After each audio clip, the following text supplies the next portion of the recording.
Welcome to Getcha Rocks Off with Mick Wall, the world's leading rock and metal writer. Each fortnight, Mick will unpack rock and roll stories. Stories that you probably won't find in print. So pour yourself a Jack and Coke and get ready to get your rocks off. For God's sake, Start, yes. Well then, I'm going to take these off. That's headphones, by the way, Yeah. not underpants, which you begged me to, but I'm not going to. Welcome to another edition of Getcha Rocks Off. We nearly didn't make it. John, say hello. Hello there, people. Hello, Cleveland! We nearly didn't make it because we still can't figure out how to work the equipment. Human error. Human error. We're going to change the name of this podcast to Human Error. I mean, I was happy because you could hear me. Yeah, that's right. You but had we some couldn't level. hear you. Yeah, Which, and you know. the error turned out to be the microphones weren't turned on. Yeah, unbelievable. Yeah. Who'd have thought? Right, so this is a special edition, I guess you'd call it, because Eddie Van Halen died very recently, just a couple of weeks ago. And so we thought we would stop what we were doing and do this instead. There was some discussion, John, that this might be too early. Explain your thoughts. Too early. Well, I mean, there was a discussion of doing something about Eddie a couple of days after he died. And I think there's a certain tone you need when someone's just passed away. And rightfully so, because they have just passed away, and there's their family and their friends, and in Eddie's case, the fans are still coming to terms with that. But we wanted to remember him in a particular way, and we wanted to remember the whole of Eddie Van Halen, not just the, in the obituaries or whatever. And I thought that he had obituaries in the Times, the Telegraph. It was a big deal. This all was over the world. Yeah. This was a death of a rock star who meant something to a lot of people. The touchstone for the mainstream media was probably the guitar solo in Beat It. That was the thing that could root him somewhere that everyone understood. But the Times described him as a bouffant-haired guitarist. Ridiculous. It was ridiculous. I mean, he wasn't particularly bouffant-haired for a start.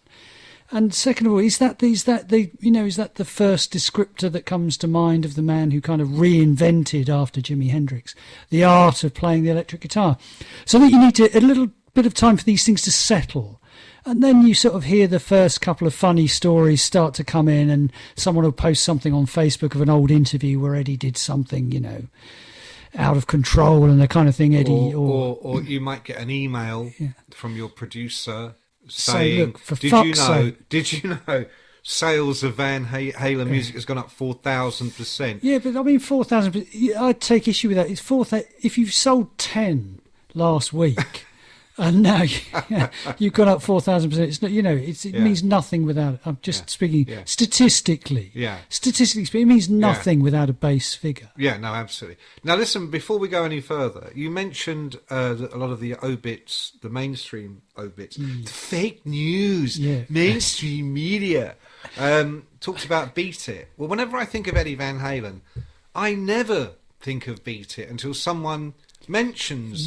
Beat It, yeah. And then I go, oh yeah, but I don't think Michael Jackson fans go, that's one of my favourites because of Eddie Van Halen. No. I mean, Steve Lukather was on that track as well, I did not know that. Yeah, but I fully believe he was. Absolutely. There was a period of time in the 1980s when Steve Lukather was on every track. Well, Steve Lukather ended up being on quite a few Michael Jackson albums. In fact, co-wrote some of the songs on they're all Thriller. keeping that quiet now. No one wants to be too close to Michael these days. But here was my point. When I think of Eddie Van Halen, again, I don't instantly think of the guitar. I think of this.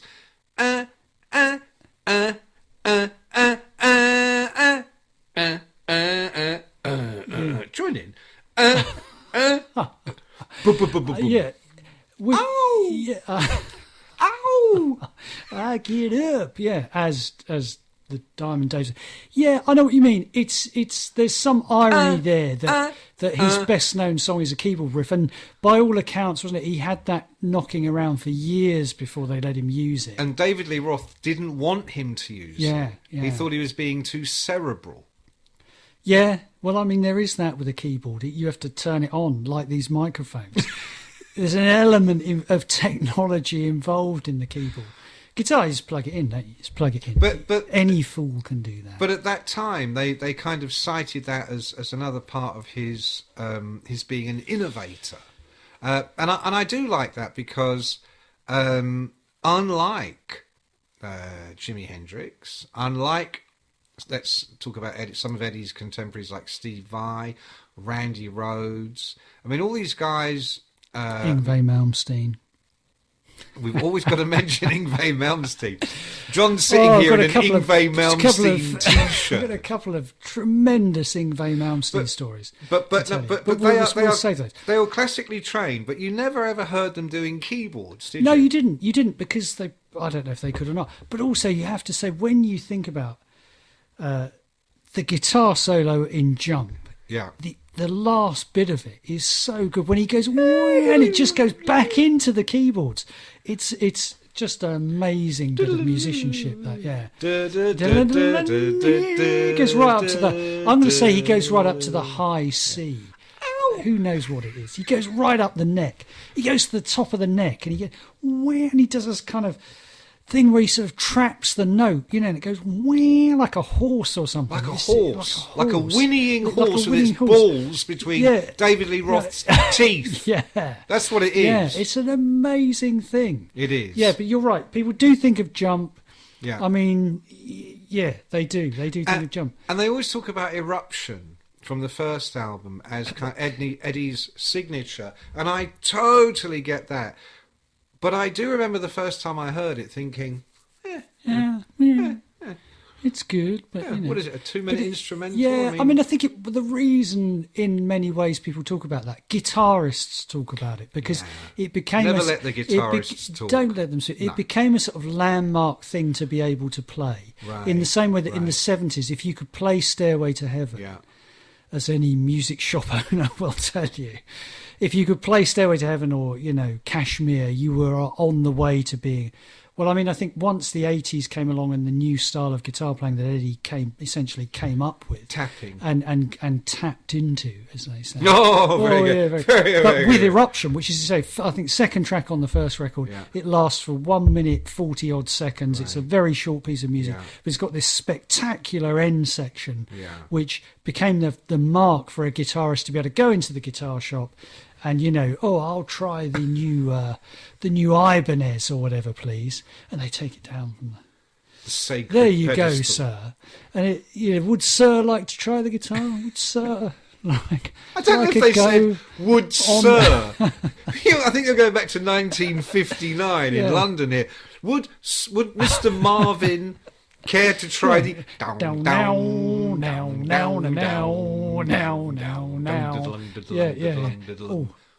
Who were very Eddie was very influeed by him, Yeah, sure. No, he wasn't.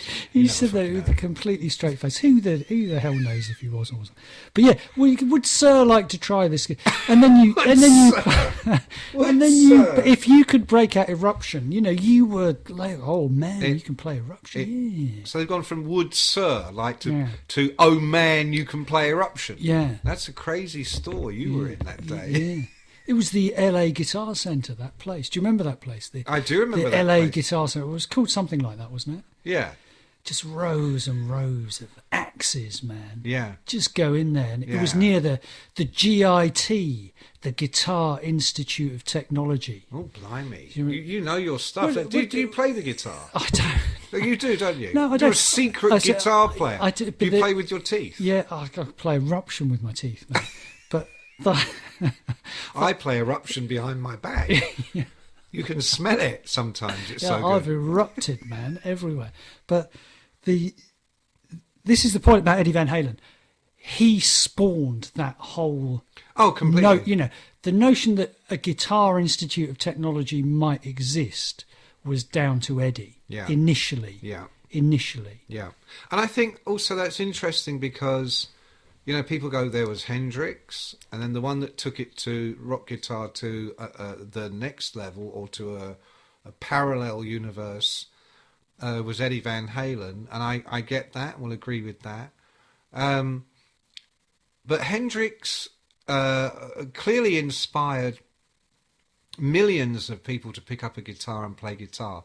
But apart from Robin Trower and possibly one or two other people that I can't think of right now, I don't particularly remember hearing guitarists in the 70s that I thought, oh, he's been listening to Hendrix, you know. Whereas, yes, yeah, I see the where you're minute going. Eddie Van Halen, I see where you're going. Yeah, I'd throw in the name Uli John Roth, that weird. Yes, but Who went and married Hendrix's wife or something. no, she wasn't his wife. She was the woman that was there the night he died. Oh, please excuse me. Yeah, that's even worse. I mean, I'm going to seek out the woman who was there as Jimmy's spirit. That's right. Went up to the cloud. That's right. And he's going to... Or to give her a more specific title, the groupie that Hendrix was with that night. Having written a book on Jimi Hendrix, which I don't know if you're aware. The paperback. If I compare the picture, released. He's now surrounded, as we speak. There are two huge boxes of paperback books waiting to be signed. Do you know? I wish there were. My publishers are so fucking not in Australia. I love you in Australia, but here in the UK and America, I love you too, and in Europe. But here in the UK, they're fucking useless. I haven't even had a single copy of the paperback. Yeah. No one knows it exists, which is why I bring it up here, just in case you've missed it. Two Riders were approaching, available right now in all good Amazon outlets and stores and so forth. But anyway, having written that, what was I saying? You talk about the young woman who was with... Oh yeah, Monica Danneman. Yeah, right. Yeah, I mean he'd kicked out a groupie a week before, and she was now the latest. I mean, it was just, it was like Russian roulette. She just happened to be. She was one that happened to be there that night. But Uli John Roth, who was he in the Scorpions? I'm sure he was in the Scorpions. Yeah, right up to great, Love Drive. Geeky looking guy, long hair and a headband and all the rest of it. And I remember this. God knows why I remember this. Do you remember the old Grey Whistle Test, the TV show? Of course. In Do you UK, remember that? In the UK. There was a show in the UK called The Old Grey Whistle Test, and it was one of the very few places you could see music on TV. Album it used to be on about 2:30 in the night on a Friday or something. It was like 10:30, but John was very young, so for him it was like peeping over the bed covers. The time it came on, you were tired. But anyway, Uli John Roth was on one night, and the two things I remember about it are he's playing a 7-string guitar. This one has 7 string. A 7-string guitar. If Hendrix had only known about the 7th string, it's like the 7th chord. It's like the 7th note or whatever it's called. Anyway. So he was doing that, and the other thing he did was they asked him a question, whoever the presenter was, and I've never forgotten. This is how much it's seared on my brain. I've never forgotten the first words of his reply. They said, "So Uli, this new album, just the bog standard question. So what do you think, this new album, how did it come about?" And Uli John Roth said, "It's a predestined thing." Great answer. It's a predestined thing. Okay, I'll give you that. But I'd never even heard of Uli John Roth until like 1984, and then I never heard of him again when after he was on that. the old Grey Whistle That was it. That was his one. Where Eddie Van Halen... Oh, yeah, sorry. Let's get back get back to the point. Eddie Van Halen appears on the scene. Randy Rhoads, hot on his tail. Although Randy had been in Quiet Riot.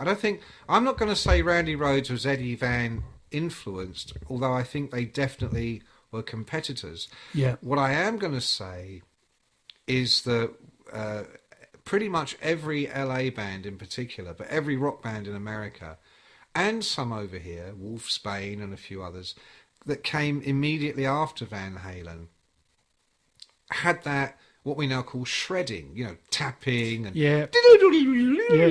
all of that. I mean, before that, it'd been Ritchie Blackmore and his kind of medieval thing. Yeah. Jimmy Page, who isn't in any way a particularly brilliant guitarist technically, but had fantastic tones and colours and brilliant kind of sonic master.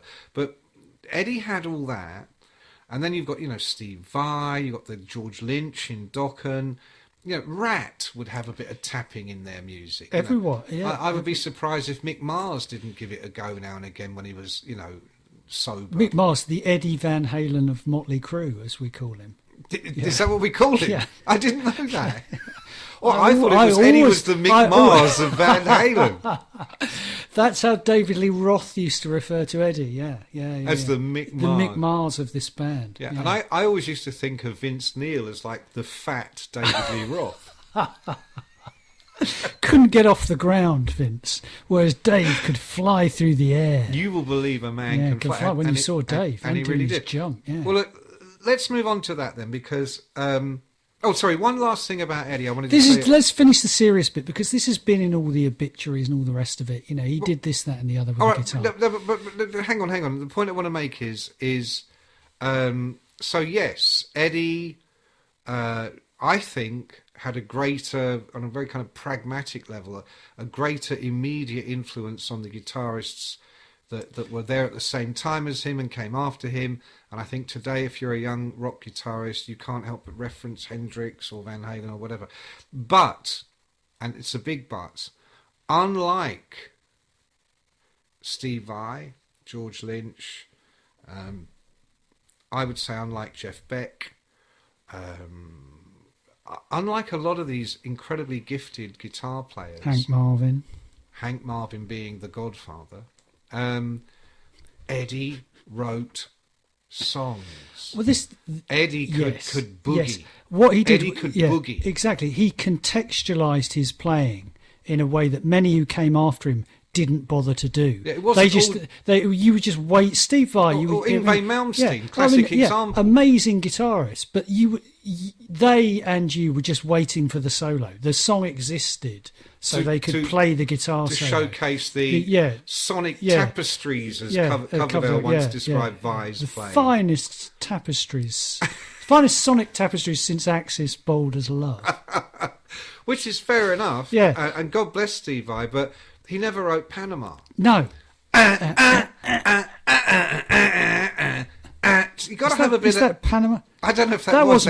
No, that was the original demo of Panama that Eddie played me once. That I can now reveal. And you said, no, Eddie, what you want to do is do it like Panama by Van Halen, which is way better than what I just did. I said, Eddie, don't take the piss. I said, do it properly. Yeah. Or I mean, even like say Hot for Teacher, where you have got that incredible. But then you got.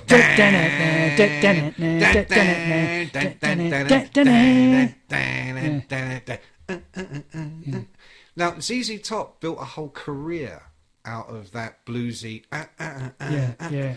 Eddie did too, but he also had. He also had the genius, because I've heard it said that there was Ludwig van Beethoven, then there was, can't remember his first name, then there was Van Helsing, and then there was Eddie Van Halen. What do you say to that? Oh, the Vans. Oh, it's the van thing you're talking about. Yeah. Oh, okay. I think it's I don't know. There were loads point. There were a whole batch of Dutch footballers. Oh, Van Basten, René and Willy van der Kerkhoff, Marco van Basten. There were loads of them. I think you're going down the wrong track with the van thing. No.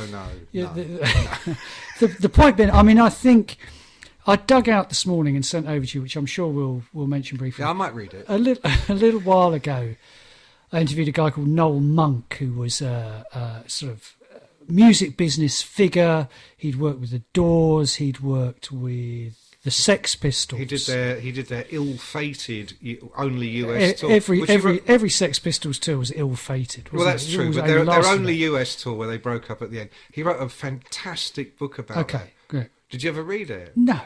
No, seriously. It's like 12 days on the road with, the Sid Vicious stories. They make you laugh. Yeah. But in horror. So obviously he, thinking, Christ, I need to get out of this Sex Pistols nightmare. Was run by a guy he knew at a record company who said, I've got this new band, will you come down and meet them? And it was Van Halen. And he had he essentially managed them up until they split with Roth. Yeah. And then had no involvement with the Hagar. He managed them through the glory days. Absolutely, the glory days. As he pointed out, in 1983, when they played the US Festival, Van Halen had negotiated a fee of $1.5 million.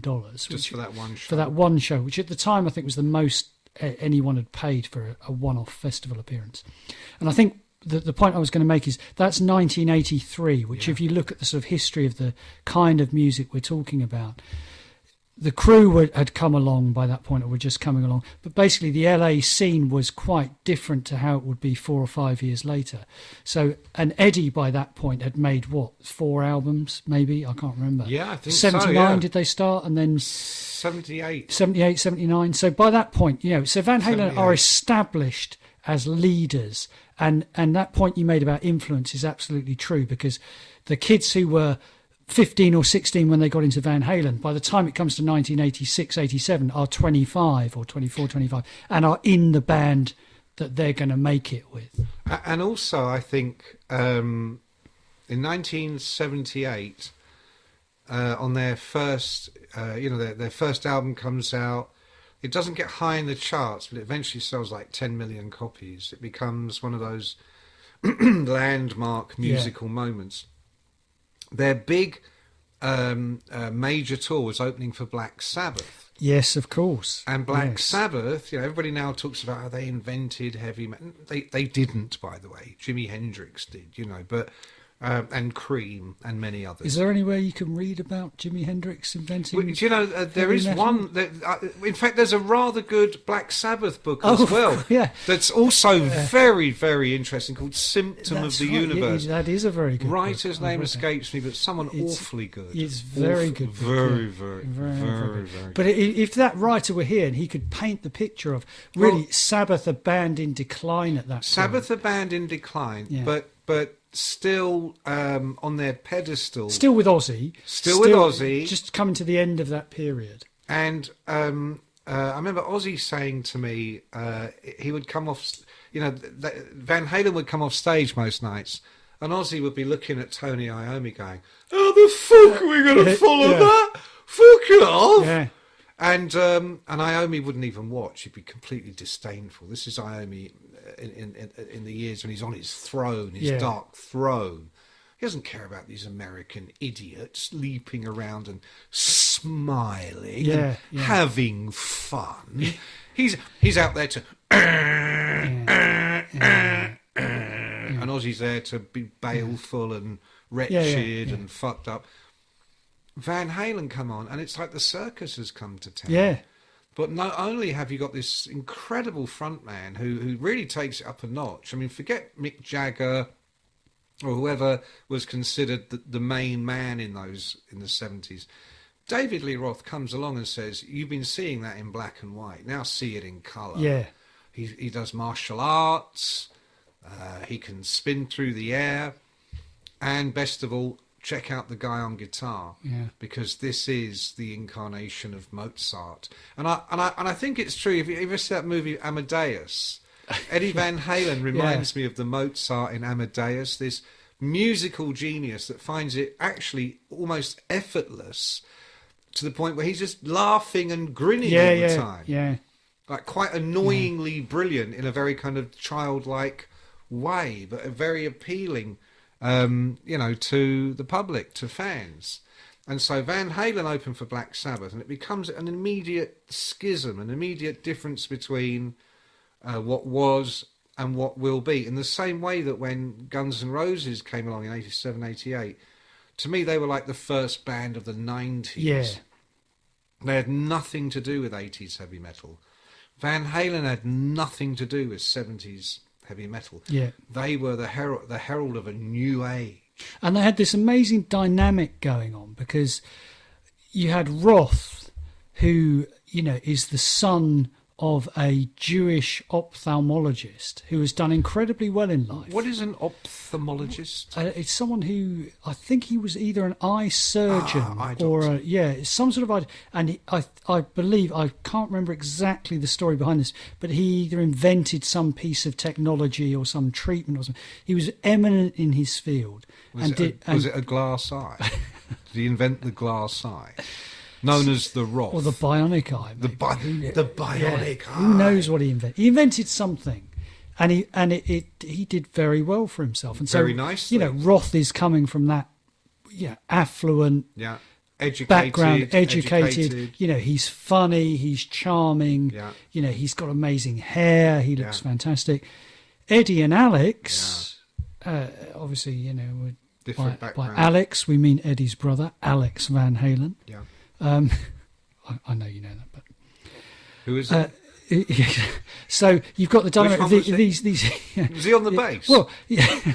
So Alex is the drummer.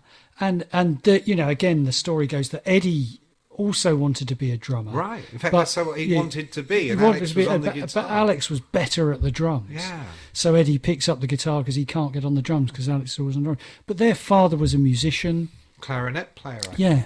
Never hugely successful.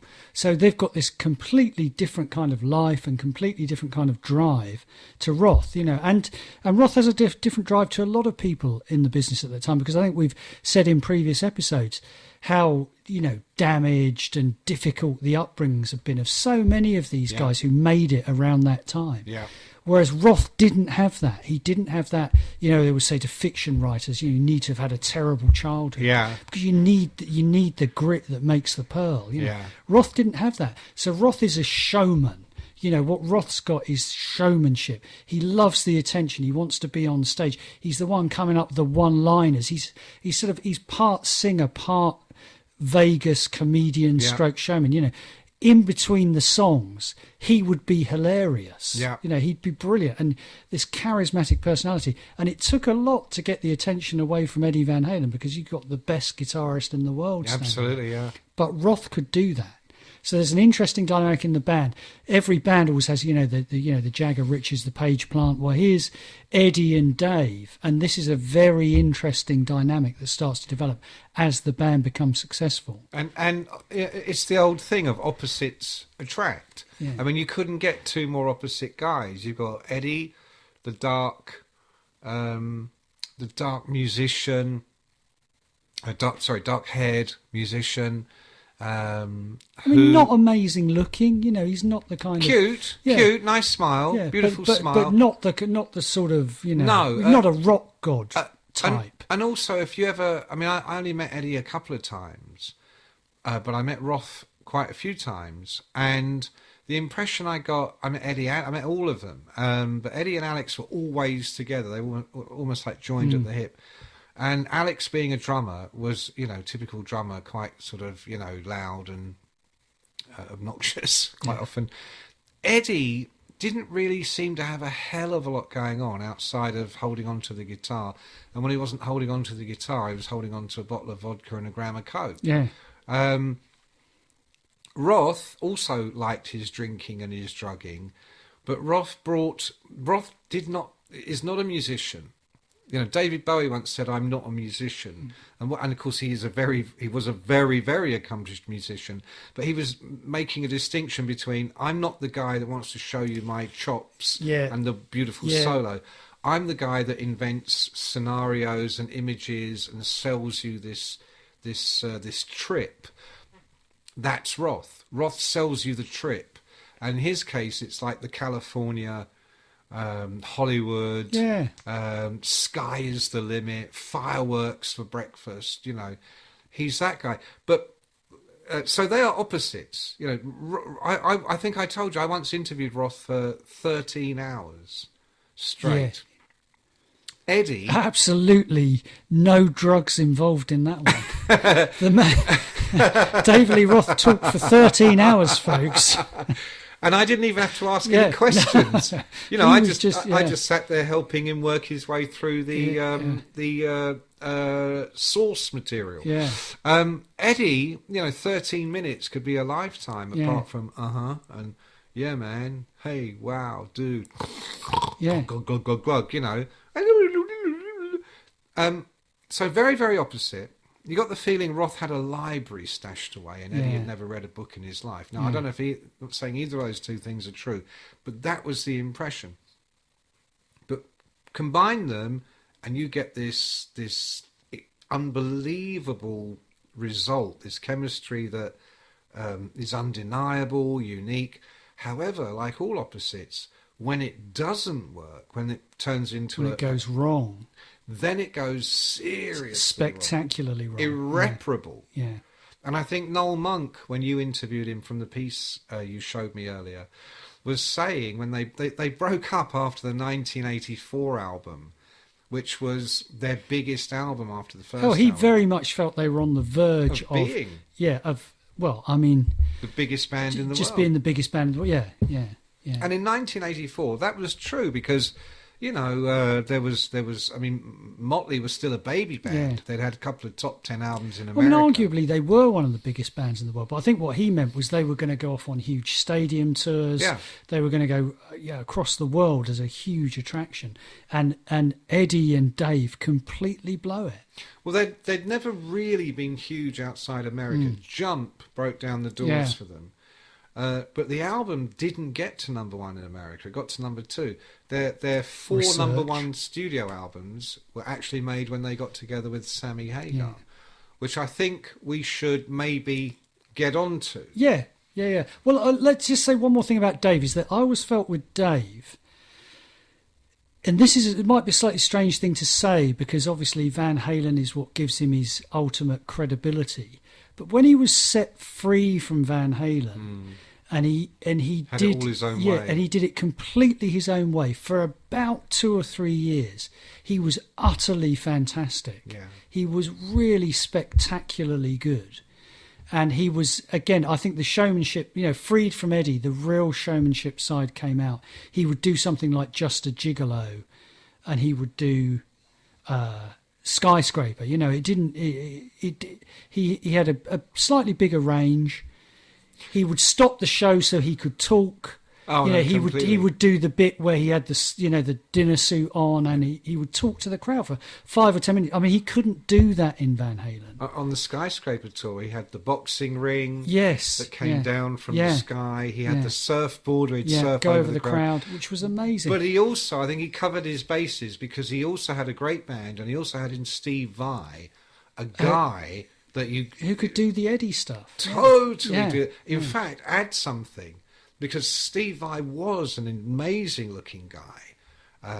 Birds loved him. Yeah. As I heard you say once. Birds loved him.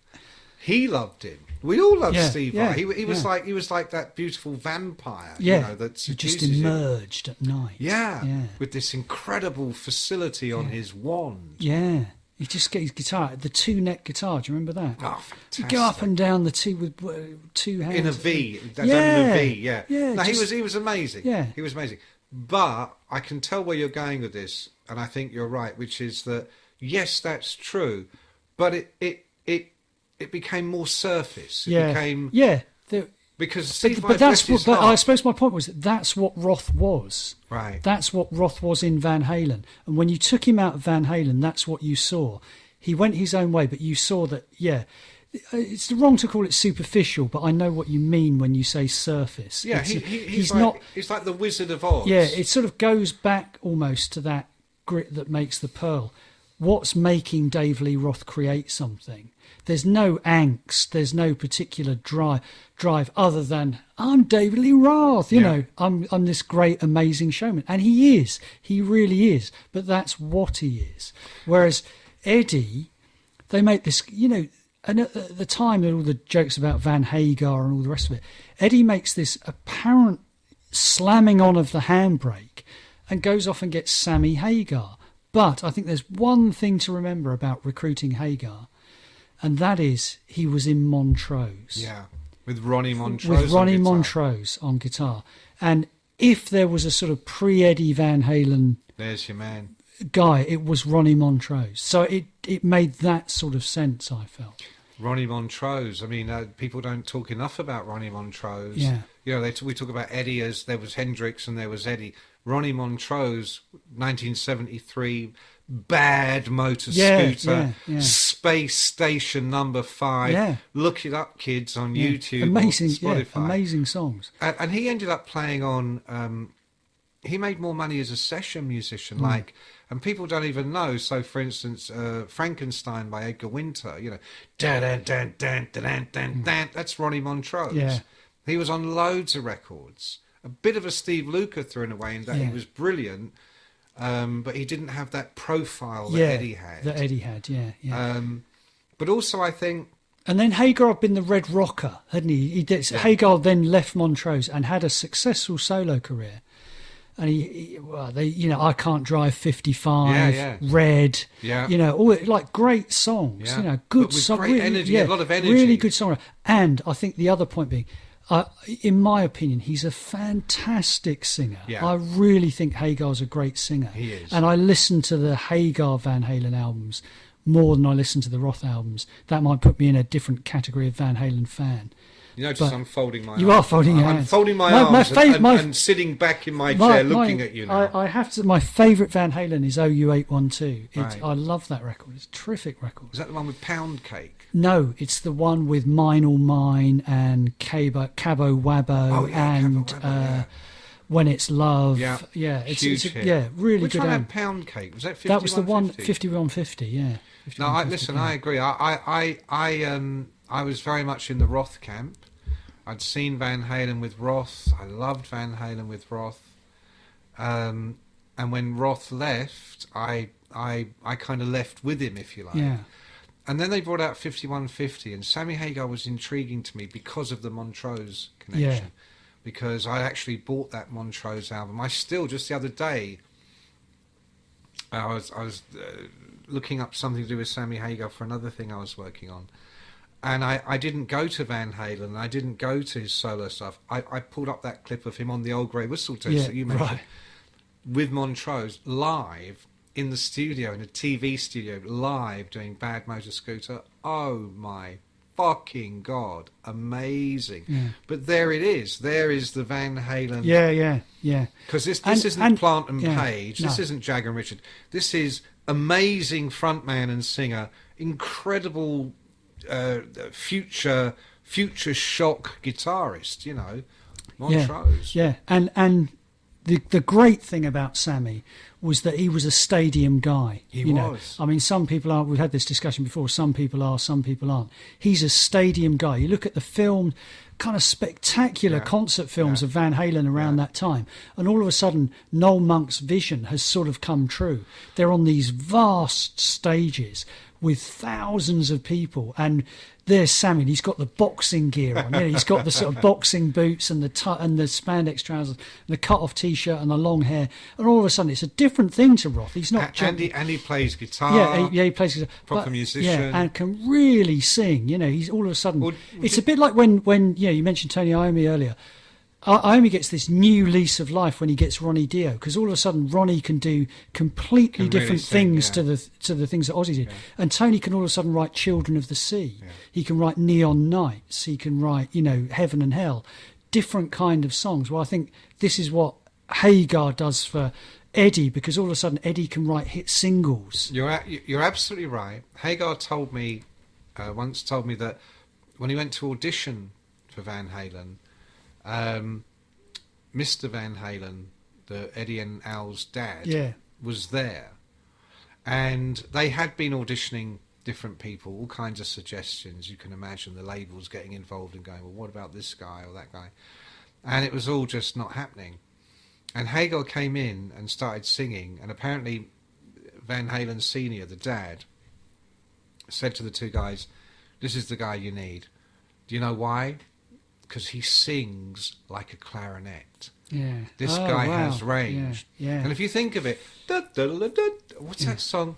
I'm terrible with the tunes, but if you listen to 5150 and OU812, there's lots of them. There's a lot of scatting and a lot of beautiful. It's a bit like, Cabo Wabo is a bit like that. The song about Mexico, But it's got this great chorus, and that all of a sudden Eddie's writing, or him and Sammy are writing these big choruses when it's love, And the truth is, the great truth is, however brilliant Van Halen were with Roth, if you want to be the biggest band in the world, if you want to be on MTV in the chart, you've got to have songs with love in the title. You have got to do that sort of thing. You do. You've got to bring the love. It's all very Show me the love. Hot for Teacher and all of that. It's great fun. It's brilliant. But, how do I know when it's love. You know, it's just but you are an old romantic, aren't you? But it's the classic thing of the girl and the guy out on a Friday night, and you need something on the stereo that you can both listen to. Also, he had that real kind of... Roth had that circle the wagons and we'll shoot our way out of Dodge, you know. Hagar had that more kind of homespun American, all-American vibe. Yeah. I mean, Summer Nights off 5150.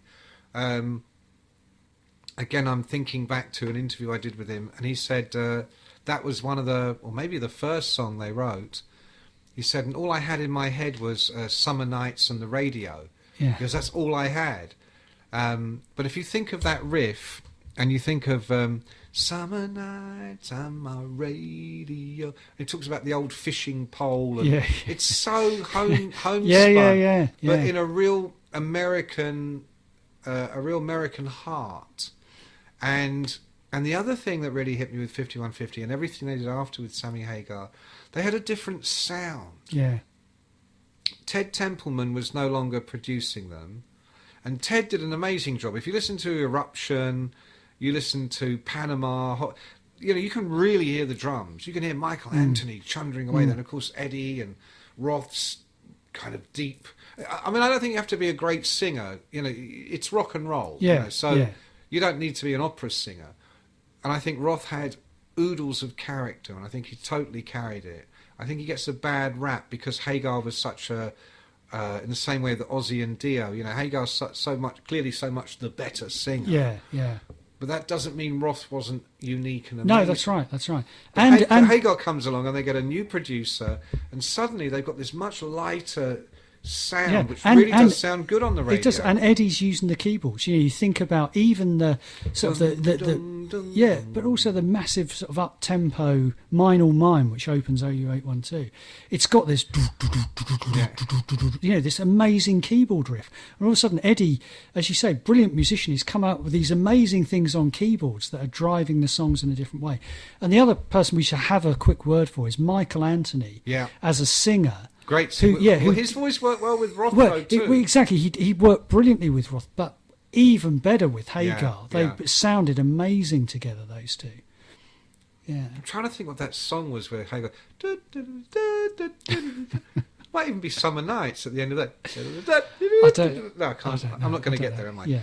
Okay, so... but so I saw Van Hagar... in a stadium, 2 stadiums in Miami and what's the other one in Miami and Tampa, and on the American Monsters of Rock tour in '88, they were the headliners, and before the show, Eddie and Alex were in their bit, chilling. Let's put it that way. Hagar was out and about, bouncing around, talking to people. I remember he came into I was with Metallica. He came into their dressing room. And he grabbed Lars, because, you know, Lars is the guy to talk business with. And he took him in over here like this, like just you and me going to talk, with his arm around him. And he goes, hey, man, your shirt is selling like shit, man. And what it was there was the event T-shirt of the Monsters of Rock. So Van Halen, Scorpions, Dokken, Kingdom Come, Metallica. And then each band would have their own shirt, including Van Halen. But the event shirt is always the one that really sells. And apparently the Metallica shirt was selling almost as many as the event shirt. Yeah. And Hagar was sus enough to go, these boys, these are going to be the next superstars. Well, and he's making friends. Everywhere Hagar went, he made friends. Here's the other thing about Sammy Hagar. And I read an interview with him not so long ago it was a lovely interview, because he was basically saying, I'm a happy guy. I've had an amazing life. But here's what he was brilliant at as well. As a businessman, and not as a kind of Trump style, you know,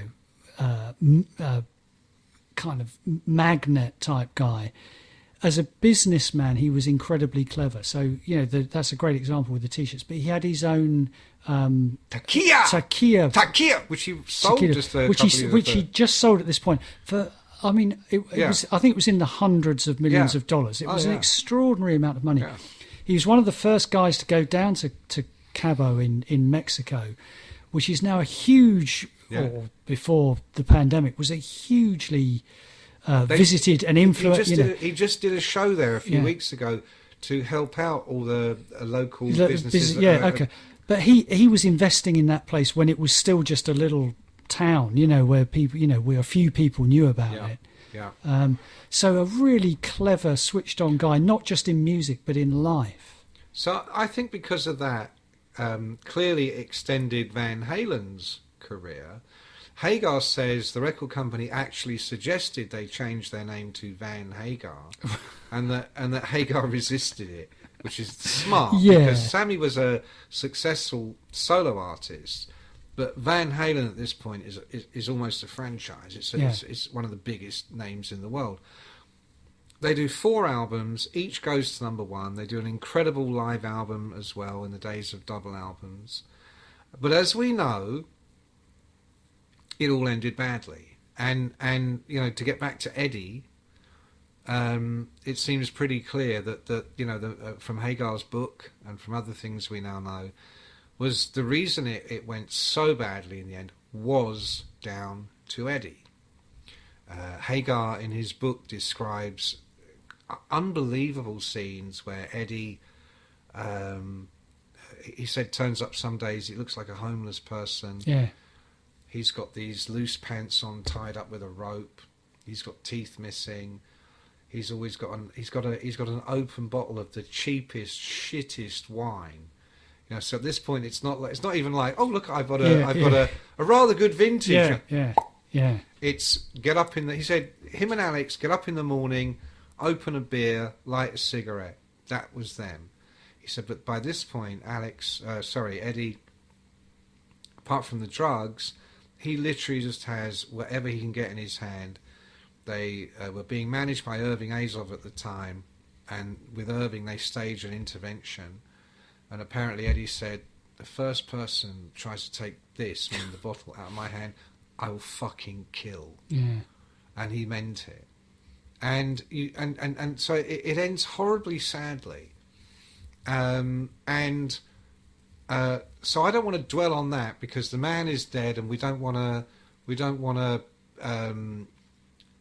He ain't here to reply. Goes back to what we were saying earlier. There's a certain time to reflect on things like that, and it's not right now. No, it isn't. Although I do think it's important to acknowledge that, because we have a lot of fun on this podcast, and you and I have had a lot of fun over the years with these artists. And was there ever a more fun band than Van Halen? No. And the heart of it, as you say, there's this guy who's essentially destroying himself. Yeah, and you said earlier, you talked about the grit that in the oyster that makes the pearl. Roth didn't seem to have that, but Eddie definitely did. Yeah. And the poor guy, as far as we know, died of cancer of the mouth. We know he had a chunk of his tongue taken away at some point in the last 10 years. According to Sammy Hagar, it was bit by bit by bit they tried to save the tongue. Eddie, of course, was telling people that he got it because he always used to he used to have a steel pick guitar plectrum, right. And he always claimed that it was because he used to hold it in his mouth while he was tapping, and that's what caused the cancer. But the man is on 200 cigarettes a day, 2 ounces of coke, case of whatever booze. It wasn't that. What? Definitely wasn't definitely not that. Hagar in his book described seeing Eddie turn up. This is after he's having bits of his tongue taken away, and he's still chain smoking. He's still still out there. Now, my old rock and roll heart loves the idea that there are still people out there, whether it's Keith Richards or Eddie Van Halen or whoever, there are still people out there living that kind of dream. On the other hand, my grown-up head has seen, as we all have, has seen too much sadness and yeah, I mean, it's awful for his son, it's awful for his brother, awful for everybody. And most of all him. I think he's the one that suffered the most. Yeah. And there was this kind of last hurrah, wasn't there, with Roth, where they did. Did you ever hear that album? I did. Oh, yeah. And Roth. I mean, Roth is the live album, especially. I mean, Roth is terrible. I mean, I hate to say it, but he's awful. And you can tell that Eddie Van Halen is not on the ball, because why the hell you'd release that? I think with Roth as well, Sharon Osbourne said to me once, she said, she goes, the great thing about Ozzy, and this is obviously before all the procedures, she said, he's like Lemmy, you know, or someone like that. He's not a pretty boy, and it means he can get older, he can mature, you know, it sits well with him. Yeah.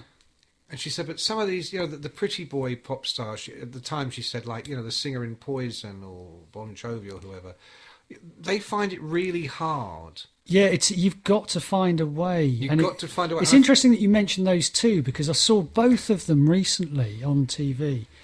The Jove, of course, he now looks like a sort of semi-successful Midwestern politician. You know, he looks like a friend of George Clooney. Yeah, he looks like the kind of guy who's just been elected to the Senate, mainly because he looked good on the leaflets. Yeah. You know, he's sort of middle-aged, but he's got great hair, but it's grey, you know. And Bret Michaels, he was making this appalling television show, and it was all about someone trying to be his girlfriend. And he had this array of, one can only call them strippers, right? Lining up for his affections, and he's there, and he's still got the bandana with the hair attached. He's in his 50s now. He's in his 50s, and like, look, Bret was a great-looking guy. Him and Pamela Anderson made an amazing-looking couple. I mean, amazing-looking video. Yeah, genetically. Amazing-looking sex tape. Yeah. Not that I've seen it, nor would suggest anybody not goes that either to of them YouTube. leaked it for money. I mean, God, there's no way that God, happened. no. The amount of publicity they got out of that must have just hurt. astonishing. There's Probably no way hurt. that happened. But Bret still got the bandana with the hair attached to it, you know, and you think that was a joke in like 1995, you know, and he's still like that, and he's still auditioning strippers to be his girlfriend. So can I just to no, please do finish the point with do. Roth is I don't think Roth was a pretty boy, but he had such a sharply defined persona. Yeah, and he was amazing looking, and it was all about youth and vitality, and you will believe a man can fly. Yeah. Because he couldn't get by on his singing voice, so he had this other stuff going on. And a lot of it was hilarious. I mean, we think of that California Girls video or Just a Gigolo video. Yeah. Very hard to do when you're in your 60s, you know, pushing 70. Sammy Hagar still maintains his vibe because he's always been a man. And he still is, and he looks like he'd be a great guy to have a beer with. He does, yeah. A great guy to go down to Cabo with, and some tequila, and a big Cuba Havana. Where Roth, you get the feeling, no, he's coming round, it's going to be, I've got to listen to this shit all night. He's going to have his wig on, and he's going to be talking. He's going to come in and go, hey, I'm on Diamond Dave. Yeah, and that was, you know, I mean, that was just, I remember him, as I'm sure you do, having an undue influence on lots of people who worked at Kerrang at the time. Who, Roth? Roth, because he'd come out and he would go and interview David Lee Roth. And as you say, I mean, I didn't interview him for 13 hours, but it purely was a case of turn the tape recorder on and stand back, because that was, I'm coming at you live between your ears and eyes. And he had these amazing lines. And as Noel Monk said, everyone thought he's just this ad-libber off the cuff. No, he worked at that stuff. He worked and worked at it till it was patter, you know. And everyone else was trying to do it, and it just doesn't work because Roth has honed these lines to sound like they're ad-libs, but they're not ad-libs. They're these, you know, these Roth zingers. Really was in the same way Bowie created Ziggy. Roth created Diamond Dave. But I'm not sure he's been able to create anything since Diamond Dave. He's been to Vegas. He's got the sort of short-haired look and now the bald look, and he wears the suits. He wears the wig. He dresses up like a painter. He's tried all these different things, but as you say, when you're the age that he is, you can't be Diamond Dave anymore. And that's quite difficult for him, I think. Whereas Hagar has always just been himself. Yeah, Hagar's great. I mean, he's got some, I saw him on stage in Vegas he's got some, you know, an older guy, but he was a great guitarist. I mean, he was doing all the Van Halen stuff. Yeah. And Hagar's just singing, and he's singing the nuts off this stuff, What a singer. still so good. Yeah. So I mean, that's the kind of the difference, I suppose. And he, he's like John Lord with his money. He's got rolls of the stuff. So how are we going to remember Eddie? Well, I think we should round off remembering Eddie by remembering some of Eddie's children, not physical children, but the guitarists that came along behind him, who were tremendous value. I mean, you talk about Yngwie. You talk about Yngwie. I mean, I think you talk character. about Yngwie. I mean, a ludicrous. I'll tell you the story. Two stories that I remember about Yngwie that sum him up. One, I can't believe we're talking about Yngwie. One was when Dave Reynolds, Kerrang writer. Ironically, Dave always had the nickname Wiggy because his hair Looked like was a wig. real but looked like a wig, which a nickname he bore with great fortitude. And Dave was I never forget. Did he? He did. I'll never forget was interviewing Yngwie on the phone, and Yngwie's giving it loads that I'm at the Sunset Marquee, I'm on a lounger by the pool, and I was sitting near Dave while he's doing it. And he's going, yeah, and all of a sudden you hear him going, Yngwie, and he goes, Dave just turns and he goes, I just heard this massive splash. And Yngwie had fallen off his sun lounger like a beach where he rolled off his sun lounger and fallen in the pool. It can happen. And then recovered himself. But which went on to the second story, which was when he came to Yngwie's doing some tour. And his press officer, whose name I will keep out of it, said, Jesus Christ, he goes, it's terrible. He keeps going into the toilet and he's in there for hours, and I keep thinking he's taking, whatever. He's in the toilet to take drugs.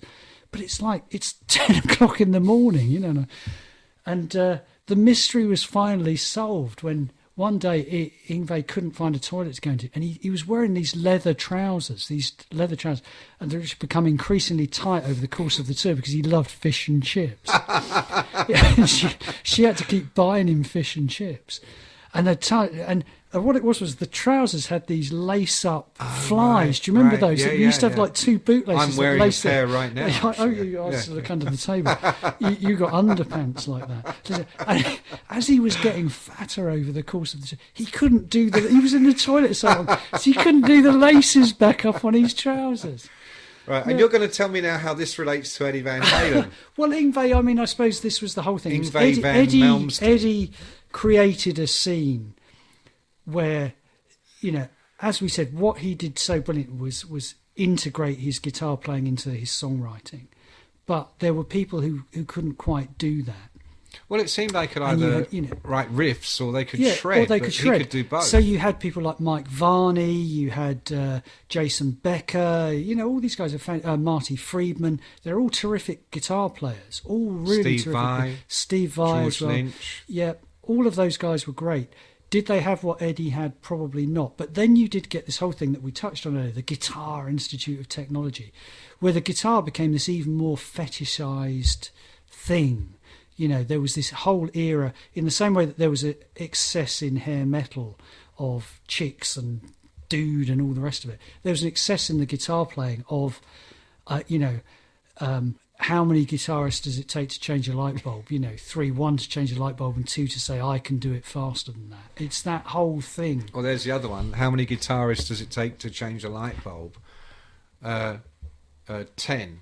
1 to do it, and 9 to tell him how Eddie Van Halen. Yeah, exactly. Yeah, exactly. So I'm gonna say, to help end, I'm gonna say I think Eddie Van Halen will always be remembered primarily for the Eddie we saw in videos like Jump, that enormous smile, that sort of apparently effortless ease with which he was able to summon lightning. Yeah, it was the effortlessness of it. And I think, although I agree with Hagar, you got an equally satisfying, more musical partnership, collaboration.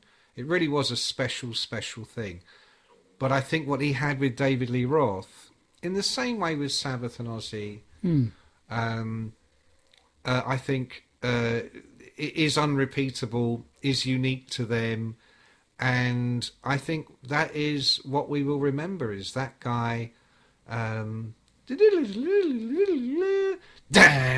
dan, dan, dan, dan, dan, dan. There was really, it was almost cartoon-like. There's sort of pizzazz to it. Pizzazz, yeah. Because you had Roth doing his leg kicks and leaping off the thing, drum riser. The thing, as it's known in the biz, it's known as the thing. Can you just put the thing up? We've got to get the drums out. Yeah, that guy with the sticks. Yeah, he on sits the thing. there. He sits there. He sits there. He's an arsehole, but we put up with him. Now, Eddie, I think, will be that kind of Peter Pan like figure. Yeah.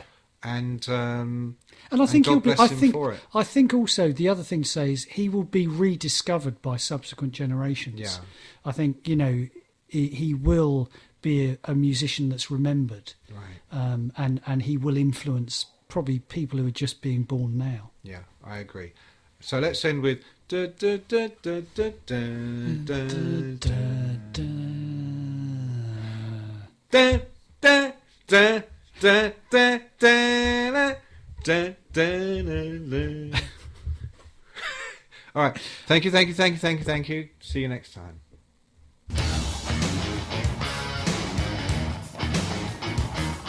If you liked this episode, be sure to leave us a review, share it with a friend, or plain old subscribe wherever you happen to listen to it.